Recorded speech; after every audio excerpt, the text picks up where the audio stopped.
ఆ మొసలి ఎవరు? ఏనుగు ఈ రూపంలో ఉన్నాడు, ఏనుగై పుట్టుతావని శాపన పెట్టినాడు.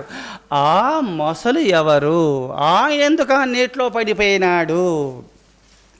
రాజేంద్ర వినుసుధా రాశిలోనక పర్వతము త్రికూటంబన ధనరుచుండు యోజనాయుతమగునున్న తత్వంబును అంత్య వెడల్పు అతయశల్ను కాంచనయస్సార కలధౌతమయములై మూడు శృంగంబులు మనసుయుండు దటు శృంగ బహురత్న ధాతు చిత్రితములై దిశలు భూనభములు తేజరిల్లు. ఆ పర్వతము మహా గొప్పగా మూడు ఇనుముతో వెండితో బంగారముతో 3 శిఖరాలు ఉన్నాయి. 10,000 యోజనాలు వెడల్పు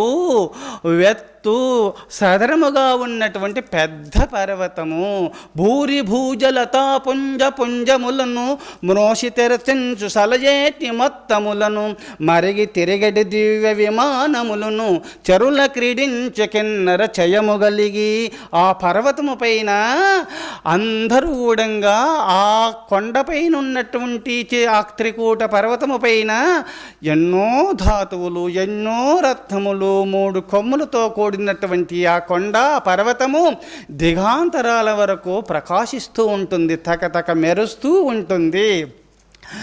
ఎన్నో సెలయేరులు ఉన్నాయి, రకరకాలమైనటువంటి చెట్లు, లతలు, తీగలు వర్ణించటానికి వీలు లేదు.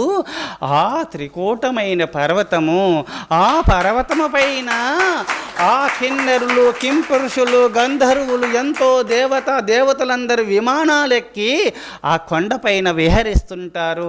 ఆ కొండ చర్యలందు గలగల పారుతున్నటువంటి ఆ సెలయేరులు యందు స్నానం చేస్తుంటారు. కొంతమంది మహర్షులు అక్కడ స్నానం చేసి ధ్యానం చేసుకుంటుంటారు. అది పుణ్యస్థలి, పుణ్యభూమి, పుణ్య పర్వతము కావున అందుకోసమే దేవులుడనే మహర్షి అక్కడొక సరస్సు ఉన్నది ఆ పర్వతము పైన.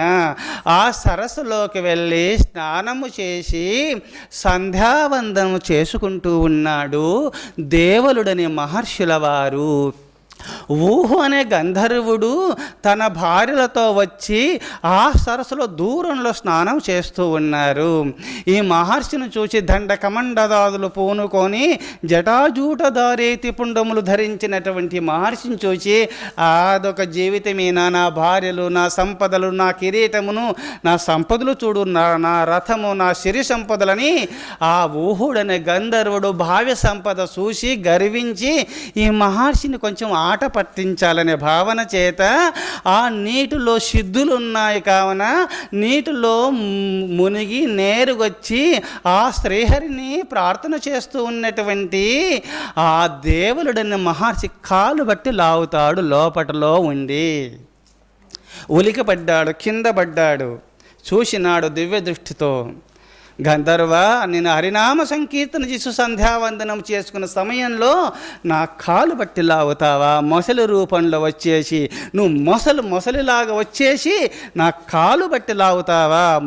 మొసలిలాగా వచ్చి నువ్వు మొసలివై పడిపోదుగాక ఈ సరస్సులో అని శాపన పెట్టుతాడు. ఎప్పుడు శాపన పెట్టినాడు, స్వామి నన్ను క్షమించు అంటే నేను క్షమించేది కాదు. హరినామ సంకీర్తన చేయగా ఇంత హేళనను పడ్డారా, ఇంత హేళనగా అవుపడ్డారా పరమభక్తులు నీకు, కావున నా శాపన తప్పదు అన్నాడు. స్వామి, శాపన పెట్టినావు, శాప విమోచనము ఎలా శాప విమోచనం కలుగుతున్నదో శాప విమోచనార్థమై సెలవివ్వండి స్వామి అన్నప్పుడు, నా కాలు బట్టి ఏ విధంగా లాగినావో, నా కాలు ఎలా పట్టుకున్నావో, పరమ భక్తుడైనటువంటి హరినామ సంకీర్తన చేయుచున్నటువంటి ఏ భక్తుని పాదాలు పట్టుకుంటావో ఆ భక్తును రక్షించుటకై శ్రీహరి ఎప్పుడు నీ సుదర్శన చక్రాన్ని వదిలినప్పుడు, నీ శరచ్ఛేదన జరిగినప్పుడే నీకు శాప విమోచన జరుగుతుంది పో అన్నాడు.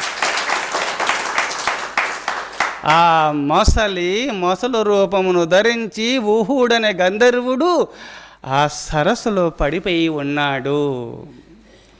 అందుకోసమే అక్కడ ఆ సుకుంభ సంభవుడైనటువంటి అగస్త్య మహర్షుల వారు పెట్టిన శాపం వల్ల ఇంద్రజిమ్ముడైన మహారాజు ఏనుగుగా పుట్టి ఆ పర్వతం పైన, త్రికూటమైన పర్వతం పైన తిరుగుతూ ఉన్నాడు.